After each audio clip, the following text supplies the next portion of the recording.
Hello, my name is Brandy Shunk. In addition to being a homeschool mother of two, I'm also a volunteer regional representative with Homeschoolers of Maine, and I'm on staff as part of the communications team with Home, which is Homeschoolers of Maine. I'm joined today by Dr. Brian Ray. He's a leading international expert in research on homeschooling and president of the National Home Education Research Institute, also known as NARI. He has published numerous articles and books, is interviewed by major media, serves as an expert witness in court cases, and testifies to legislatures regarding education. He is a former university professor and public and private school classroom teacher. He holds a PhD in science education, an MS in zoology, and a BS in biology, and is a church leader. Brian and his wife Betsy have been married 44 years, have 8 children who were all home educated, run a small farm, and have 18 grandchildren. Dr. Ray really enjoys wandering with Betsy and being out in the forest and mountains and on adventures. Wow, Brian, what a full and rewarding life you have. Thank you for taking the time to be with us today. Hi, Brandy. It's great. It's an honor that you guys invited me. Hello, people of Maine and anywhere else. It's great to be here. Long time since I've been up in Maine, but I really enjoyed it. I can picture things right now with the greens and some other people. I can picture wild animals I got to see out in the forest. I loved it. I want to go back. Sounds like the adventure right up your alley. Yeah, it is. It is. Awesome. Well, this interview is part of Home's ongoing Protecting Freedom project. And through this project, we've been able to introduce organizations and individuals, the work that they do within the framework of true freedom. Brian, we're excited about the opportunity to highlight the work that you do at NARI and your latest endeavors. So thank you for your willingness to participate. You're welcome. It's good. All right, well, let's get started. First question for all the new homeschoolers out there who do not know about NARI. Would you tell us about the work that you do? I'm going to go flashback with you. Let's go back way back before a lot of people maybe watching were born. This is to the mid 1980s. There's so many stories I'd love to tell. I can't tell them all. But anyway, mid 1980s, I had already done some teaching in some schools, and Betsy and I were back in Corvallis, Oregon. I was working on a doctorate in science education, and I met some people. They were looking for somebody to help with their children, help teach their children. And it turns out I would basically say they were kind of like, oh, we don't like labels all the time, do we? But let's just say kind of like leftish hippies who were doing this thing where they're not putting their children in school.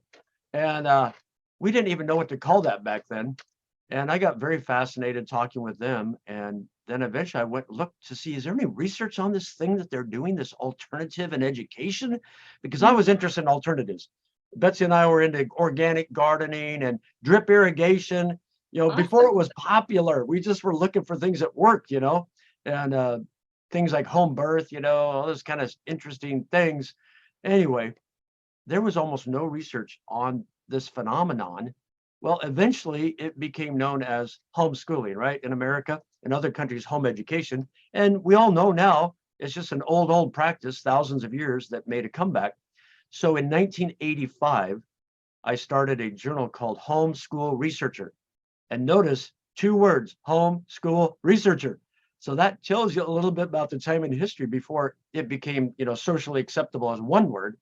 I started that in 1985. That journal still is going on today. It's a peer-reviewed journal. Wow. So it's now, 37 years old? A few years later, 1990, some other men and I saw a need to start a research institute. And so NARI was born in 1990. That's now going on 33 years old.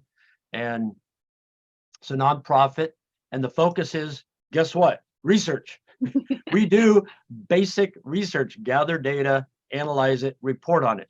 We also keep track of research by other people, like a clearinghouse, and then we disseminate it to America, to the world, all over the place, researchers. That's what we do. That's our focus. And people say, well, why do you do that? Well, you know what? Research is a search for truth, right? That's what it's supposed to be. Now, we could get into the philosophy of that because every researcher has a worldview and a set of values, but that might be a little too much for, that's kind of a fun hour-long, 2-hour-long conversation. So that's how NARI got going. And by God's mercy, design, and sovereignty, I would say NARI is the leader in this in the world. Got it. Awesome. Well, thank you so much for all the work that you and your cohorts are doing. So You're tell welcome. us about why this homeschool research is so important and what this kind of research is used for. Yeah. So some people kind of go, oh, ho hum, oh, research. But those of us, and maybe some people watching who were a part of the early part of the modern homeschool movement, know absolutely how important the research is and was. And I'll look at it this way for you. Way back in the time machine, this would have been around 1989. Michael Ferris, who's one of the founders of Homeschool Legal Defense Association, along with Mike Smith, said something like this: this is what needs to be done for the advancement of the homeschool community and movement. Number one, parents who homeschool with their children need to go down to their state capital and meet their legislators with their children, so that the legislators get to know you personally, can see that you're actually human, that there are not two horns growing out of your children's heads, that your children don't go hide in a corner, but they can talk with adults, they can smile, and they're relatively well behaved, at least. So Mike said, number one, do that. And number two, he said, we need solid, sound, valid research. We need empirical evidence to let the courts, the policymakers, the regulators, the scholars, the elites know whether homeschooled children can actually learn how to read, write, do arithmetic without government control and without government certified teachers. And you know what? Mike was right, as he usually is. Mike is a very forward-looking man. He's very creative. He has a lot of insights. The wonderful man. So anyway, it's not because of that that I do research, but it helps people understand the value of research. So at the very beginning of this modern homeschool movement, the questions arose like, who are these people? And then questions like, how in the world can a regular old mom or dad who's maybe a high school dropout, or what if he even has a PhD, if he does not have university training in education and a government certification, how can he effectively teach children that the letter A has three sounds, a, ah? Right. Don't you need a college degree for that and a certificate? Anyway, so research answers the question, and it gets at the truth, and it helps people understand the reality of what's happening on the ground level in the homeschool world. And you know what? We might say, hey, we don't have to have that to have the freedom to raise our children, as God would say, or maybe as classical liberal thought would say. But we do have legislators, we do have laws, we do have people who don't understand things, we do have people who like power and control. So research provides empirical evidence about the truth. Got it. Well, that reminds me of something that's been happening in the news lately. There's been some claims about neglect, abuse, things like that within the homeschool fronts, that perhaps parents are using this as a way to shelter and hide their children from the world. Yes. So I know you've done some research on that. How has that research been able to be used, and what were the findings? Yeah, that's good. Yeah. I mean, first of all, let's admit it, everywhere, whether it's in public school families or private institutional families or homeschool families, there are people who do bad things, sinful things. So let's clear that off the table. Now, at the same time, these claims that homeschool families are disproportionately involved in bad things toward their children, or that it's used often as a way to hide doing bad things, had no evidence behind it. But here's the problem.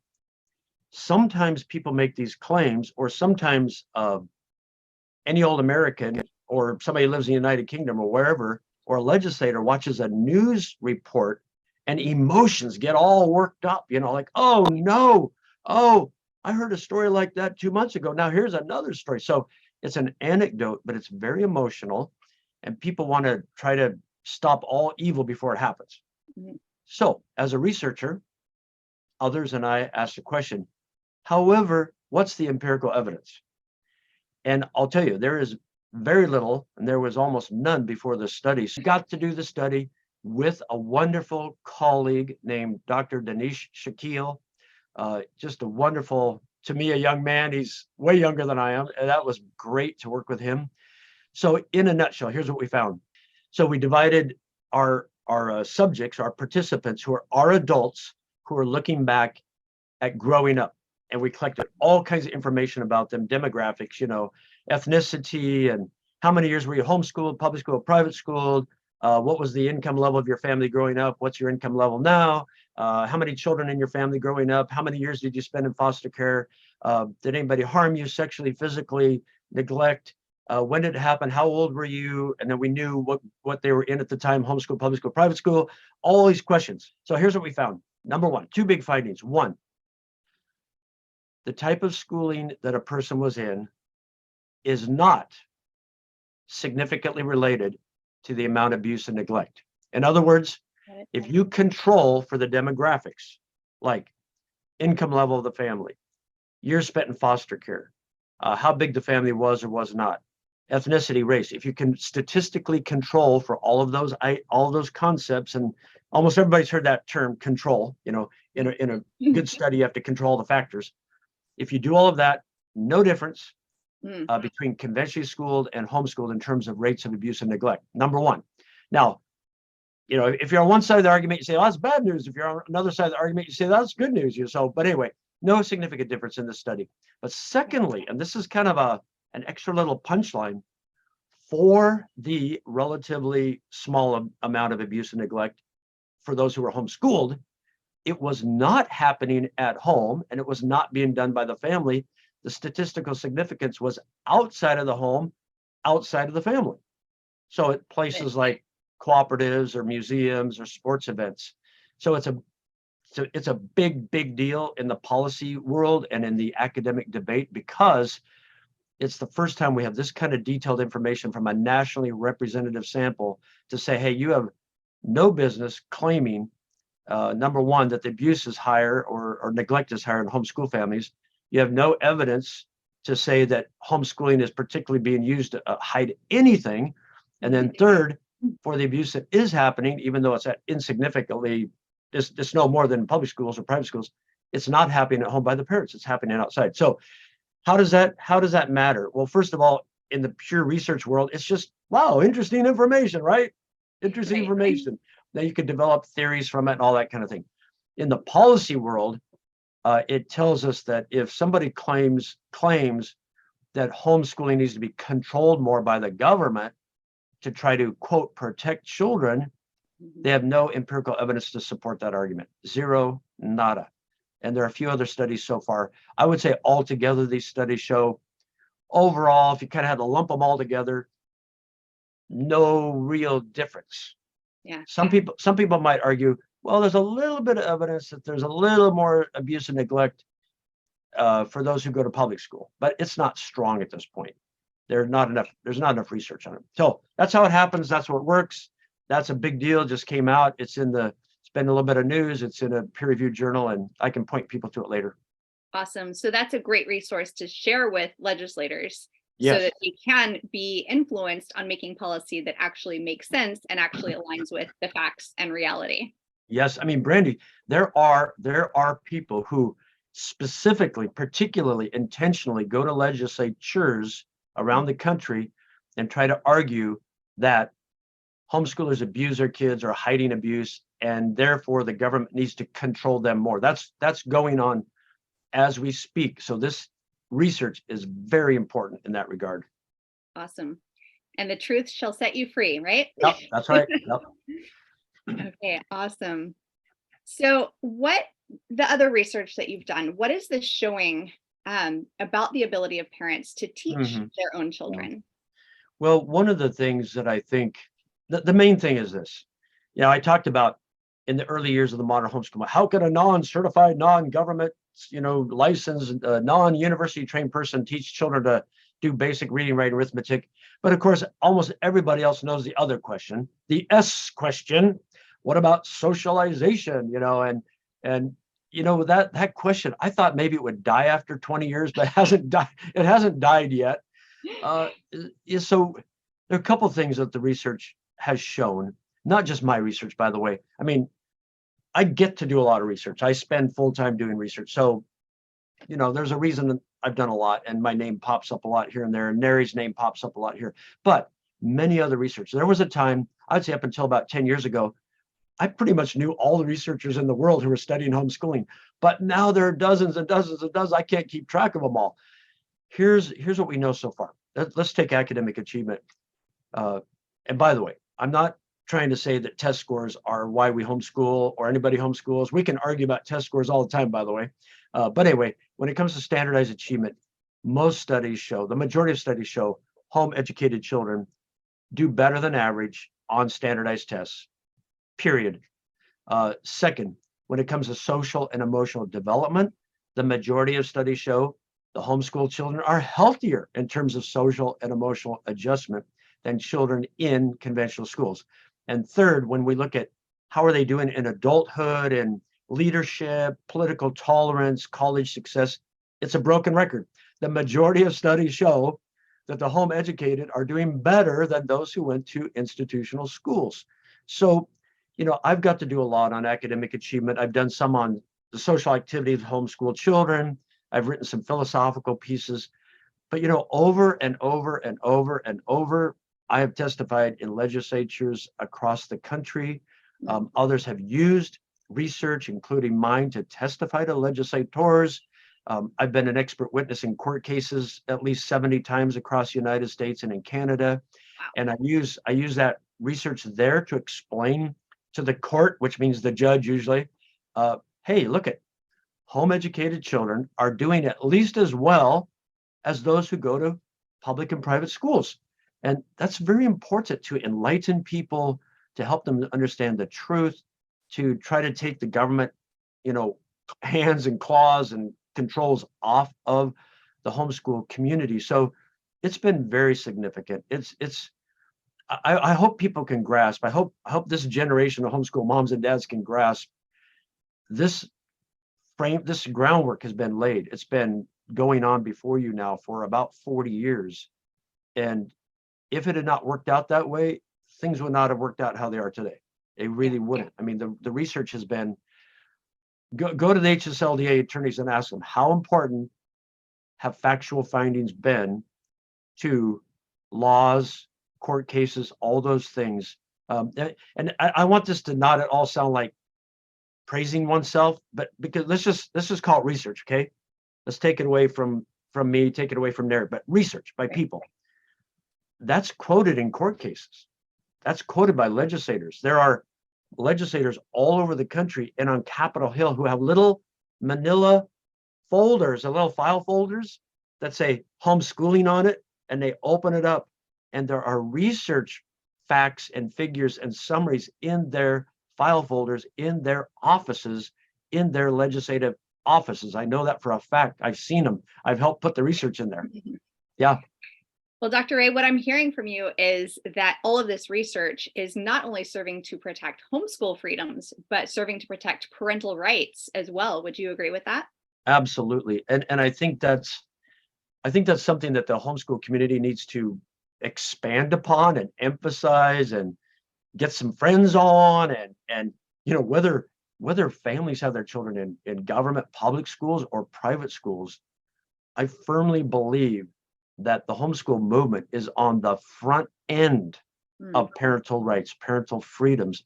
I'd like to say parental duties and obligations. I mean, we talk about rights all the time, but from a Christian worldview, which is me, it's a duty and obligation, and it does not belong to the state, and it does not belong to some private association to raise children. So absolutely, when the homeschool community in a given state or nationally says, look, we want to put our foot down here and say, you people who like power or control or the civil government, you have no, if we do not put our children into government schools, you have no authority over our children.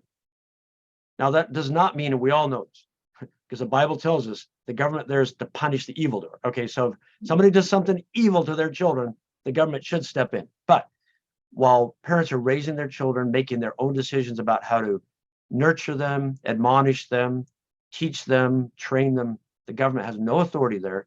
And if parents do not put their children in government schools, the government's got to keep their hands off. And the homeschoolers are the leaders on this. They have been on the leaders on this for 40 years. So the private school people, the public school people who believe in parental authority and duty, they should be thanking the homeschool community. Absolutely. We're at the head of the spear on this. Got it. So looking at, you talk about the freedoms and protecting those. From what you've seen in your research, do you feel that having more state regulation makes a difference in how well children learn through homeschooling? Well, I'll answer that. I'll answer it empirically, then I'll answer it philosophically. First of all, empirically, there's no evidence that it does any good or any bad, probably. In fact, when I've taken, for example, standardized achievement test scores and sorted them out by state and the degree of state control over children and divide up the 50 states into high government control, medium government control, low government control, no difference in children's test scores. Zero.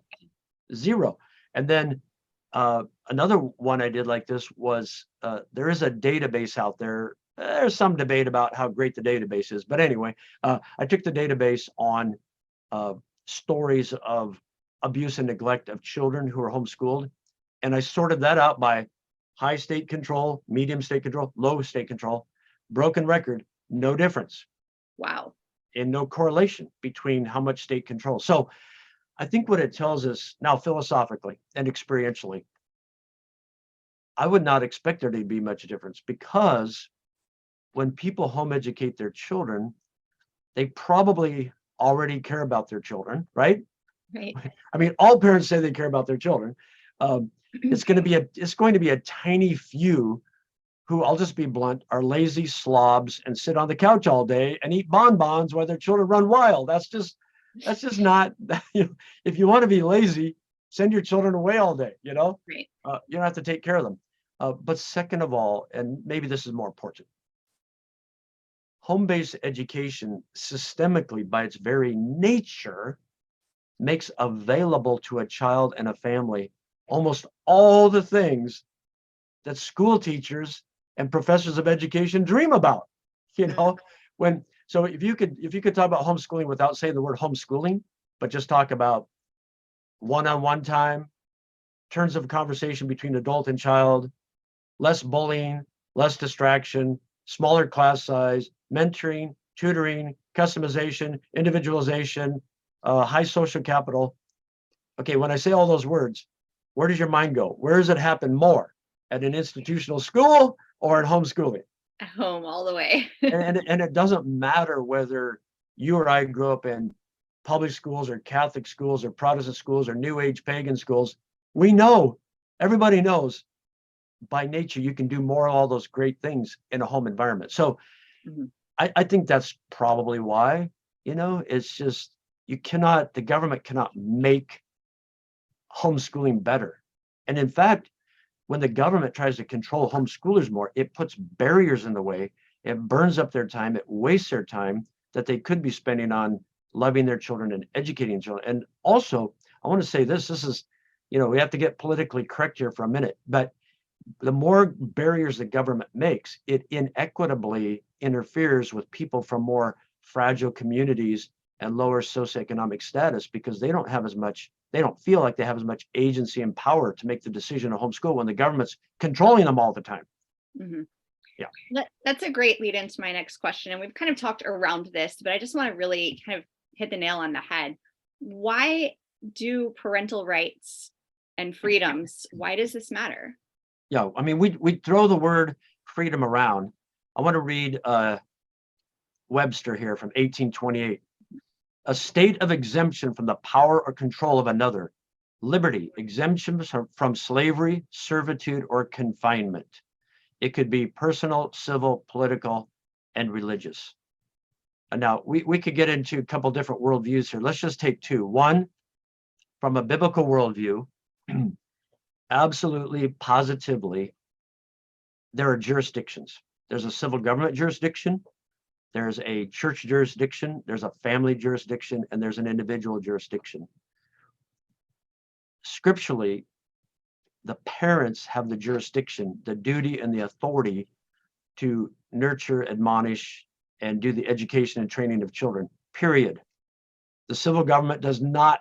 The only place the civil government gets to step in, like I said earlier, if there's clear evil being done, that's when the civil government steps in. So that's really clear. And if we want to promote that, we need to promote it, okay? Now, second worldview, kind of like a secular, classical, liberal worldview, a U.S. history worldview says the government is not in charge of children, period. It's not. It's not. We've lost that a lot in America, though. I mean, we now have the government forcing the redistribution of wealth. And I say government, I mean, our neighbors, we're participating in it, right? And we're letting it happen, the forced redistribution of wealth for schooling. And I want to challenge people right now, is people watching who would say, well, I'm a conservative. I believe in free market. I believe in the Constitution. Then why do you, if you do, believe in the forced redistribution of wealth for schooling? And you know what? Whenever we give up an inch, it leads to the next inch. So, and here's the deal. Once you concede and say that the government should or may have authority over children, there's nowhere to stop it. Because where do you make the argument? If you don't have a solid worldview, you cannot draw the line anywhere. So I think that's why it's so important. If you don't have the freedom to raise your children, okay, let's put it this way. And I say this at academic scholarly meetings, and they don't like it, but every form of schooling, whether it's public schooling, private schooling, or home-based homeschooling, is the teaching, training, and indoctrination of children. They don't like that last word, but it's true. Indoctrination just means putting in and trying to get them to believe certain values and beliefs. And you know what? The philosophers of education, even if they're state universities and they like public schooling, they're the ones who understand this and believe it and agree.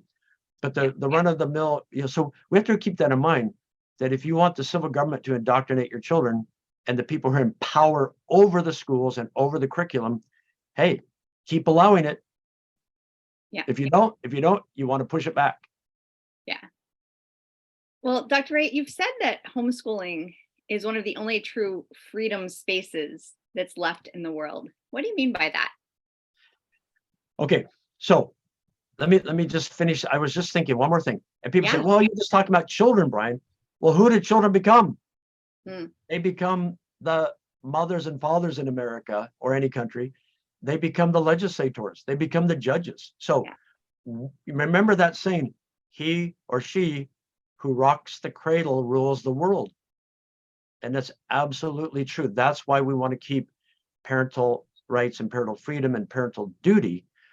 So, I mean, that does lead to the next question. It is a freedom space. I think about this. Try to imagine if how we raise our children, how we teach, train, and indoctrinate them, whether in a public institutional school, government school, or a private school, or a home-based education, they're going to get a worldview. There's no question about it. Now, they might change it, they might reject it, whatever. We all know that, okay? That's under God's hands. But where do you have the freedom to do that other than in home-based education? You don't. If you send your child away, let's start with a private school. As soon as you send him or her out the door, he's being taught, trained, and indoctrinated in the worldview of that private school. It could be a New Age pagan one. It could be a Jewish one. It could be a Muslim one. It could be a Christian one. And you say, well, I chose it. Well, yeah, you did. But you are now letting them do that for 6 hours per day. Same thing in the government public schools.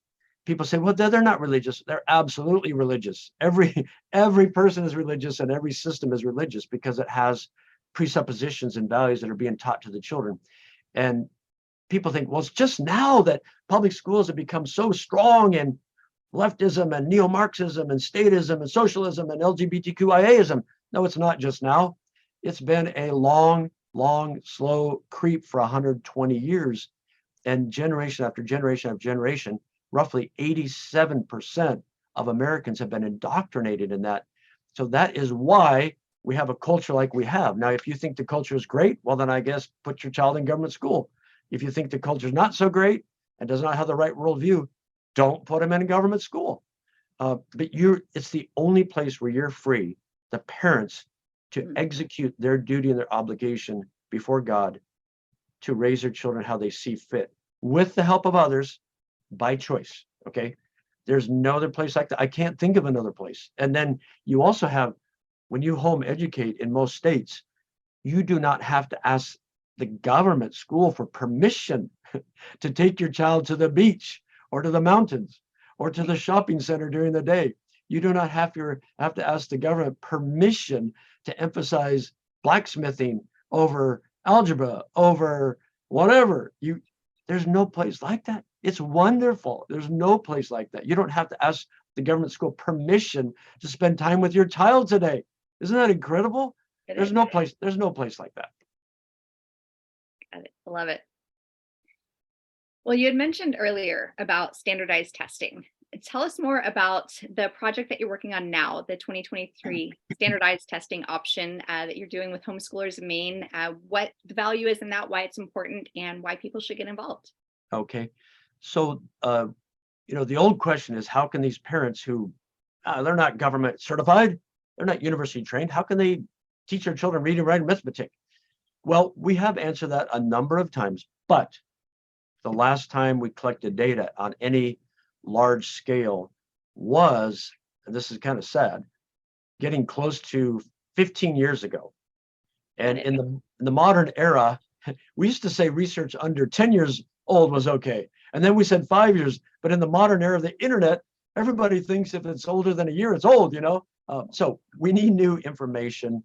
The homeschool community has changed, it's broadened, it's more varied, there are more. So we need new data. Legislators, you cannot expect them today to know what legislators knew 5 years ago or 10 years ago. So you have to constantly educate legislators. We constantly need fresh information that's the truth to help parents who are thinking about making choices. Why do I quit homeschooling and send my child away to an institutional school? I like to ask that now instead of why did you decide to homeschool? I like to say, why did you quit homeschooling? So information helps, and the data are very old, and it's good to have new, fresh information. We will collect information on the family's background, like the demographics and so forth. And by the way, nobody will be able to identify any individual child or any individual family. We're following very strong standard research protocols of anonymity and confidentiality. But it's really exciting. It's the first time in a long time the homeschool community has gotten together. Finally, I've been urging a lot of them for a long time. They got together on a big nationwide initiative. And so this is very thrilling. I'm very happy about it. And it's going on right now. So people, you can tell people where to go with your website and all that. But what happens is people sign up to test their children. Even if you're not required to by law, you're helping this project. And even though I said earlier, testing is not everything, and a standardized test can tell you something about your child and how he or she's doing. We don't all have to be rocket scientists. We want everybody to be involved in the study, whether you think your children are not going to do well on a test or whether you think they will do well on a test. We don't care. We want a variety. We want a sample. We want a representation of all homeschoolers. So it's really important. It's a big deal. It's the first time we've had it in a long, long time. Awesome. So it's time for some fresh information. Yes. Well, I do want to point out, in the state of Maine, standardized testing is one of the options for fulfilling on our requirements for end of year assessment. However, Homeschoolers of Maine, we always recommend, even if people are using a standardized test as their end of year assessment, that they still keep a portfolio. It's a great way to be able to show that we've met all the other requirements of homeschooling, that we've covered all the required subjects, the required days, and things like that. So, just a little note, Homeschoolers of Maine does offer pre-assembled portfolios for that means. We also offer portfolio reviews. So if someone wants to take the test just for their own information, they don't have to submit that as their annual assessment. They can just keep that for their own personal information and then go through the standard portfolio review process. So for anyone who does want to participate in this study, just go to homeschoolersofmaine.org, click on the Law tab, scroll down to Annual Assessment, and then click on the side tab for 2023 Standardized Testing option. And all the information will be right there. Well, Dr. Ray, thank you so much for your time and wisdom shared with us today. This has been truly fascinating. How can we find out more about your work? It's very easy. Go to nehri.org. So NHERI.org. Okay, And you're awesome. going to go there. And if people want to jump in and just start off with some research, just, go up to the top, the research tab, and click on it. If they want to see the brand new study on abuse and neglect, I think the easiest way to get there would be the news tab. But anyway, it's there. Or if they forget, do a vanity search on the internet, homeschool research, and there you go. see what comes up first or second after the paid ads. And then you have an email list as well that people can sign up for, correct? That's great. Yes. Yeah. In top right corner, I think it says something like get connected. Okay. And you can get research news from us. By the way, I should put it out more. I don't. It's only about 6 times per year, and we are not into junk email. So you're not going to get junk email. You're going to get homeschool research news, unadulterated. Awesome. Well, thank you, Dr. Ray, for all the work that you're doing, and again, for spending time with us today. And to everyone watching, be sure to visit the Homeschoolers of Maine website, where you can learn more about Home's Protecting Freedom project, including a free Family and Freedom unit study. And there's many more educational and inspiring videos for you to watch. There's even an area on our Protecting Freedom page for you to submit original works from your students and really get them involved in the process. We also urge you to get involved by connecting with Homeschoolers in Maine to preserve, protect, and promote homeschooling in Maine. We couldn't do what we do without your support. Thank you.